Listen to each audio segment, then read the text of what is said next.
my husband was working in the oil fields at the time, and my kids were grown and gone, and my son, who's in the military, started to get worried about me. 25 horses on a ranch by myself most of the time, and he said, "Mom, you've got to figure out something else to do.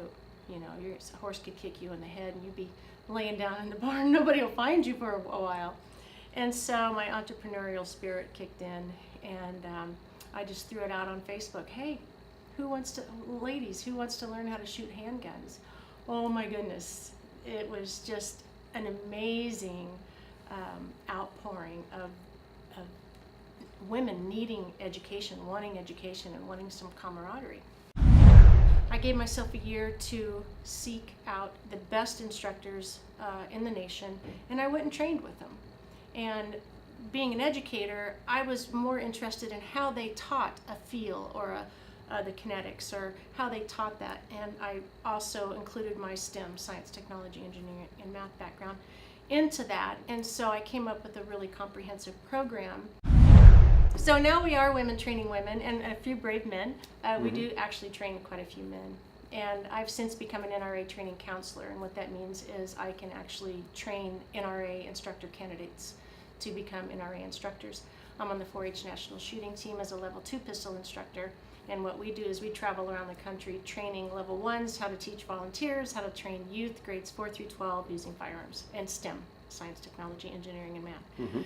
I'm also the president of the largest gun range in Oregon, which is Central Oregon Shooting Sports Association, and we are east of Bend on Highway 20, mile marker 24. I train a lot of people who have absolutely no desire to ever carry a gun or have a gun in their home, honestly.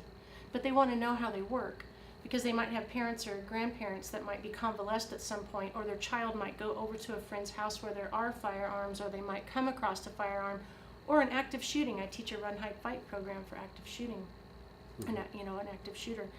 And so both sides of the aisle really want to learn about firearms and how they function. And it's for the women that I train that have been victims of violent crime, the brutality of violence is no longer academic for them. It's real. So they've learned the hard way that the only one that wins in a violent act is the one doing the violence.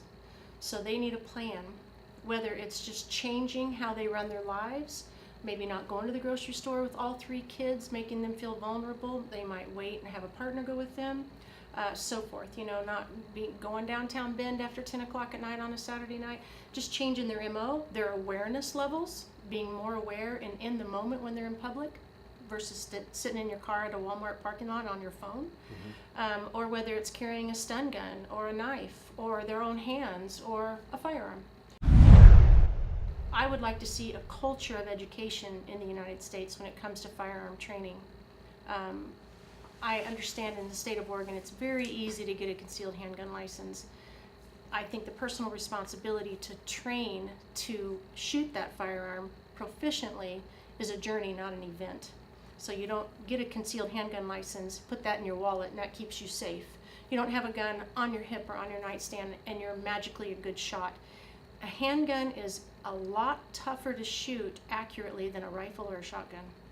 And so it does take a while. So I set people up with realistic expectations of at least a year, depending on the resources that they want to throw at that. Resources meaning training fees for an instructor, gun range fees, gas to and fro, and ammo, and a quality firearm. So what are they willing to throw at that to become proficient? And so that's why I've developed all of these different training aids for them to draw from to be able to help them along the way of their journey. There's a huge responsibility to the public when you carry a gun outside of your home. And you have to have good judgment. You can't get involved in social and antisocial violence. You can't. You've got to stay away from those situations. You cannot be putting yourself at a situation. For instance, you can't go to a bar and drink or be around a lot of people that are drinking and you have your gun. Maybe you're not drinking at all, but you've got your gun, and you leave that bar and you see a fight and you feel like you want to get involved and you've got a gun on you. So there's just a lot of responsibility. My biggest fear is that we're all at the theater and an active shooter breaks in and 20 people stand up in the audience and start shooting each other in the back of the head because they don't know what they're doing. So that's frustrating for me as an educator. What is the reason that women are in particular becoming more aware of this kind of training?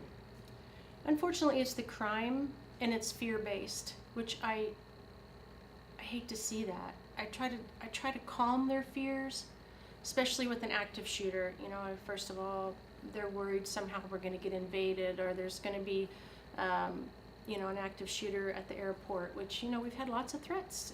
It's one of the weakest points we have is the check-in and the baggage claim. You know, we've seen that happen. We've known about this for a long time, that that's a target. And a lot of women are older and they're becoming widowed, so they're alone for the first time. So again, it's fear-based, and so we try to give them a plan, especially with women that are victims of violent crime, so that they can live their lives large again, so that they can move outside of their house and go and participate in life as they used to.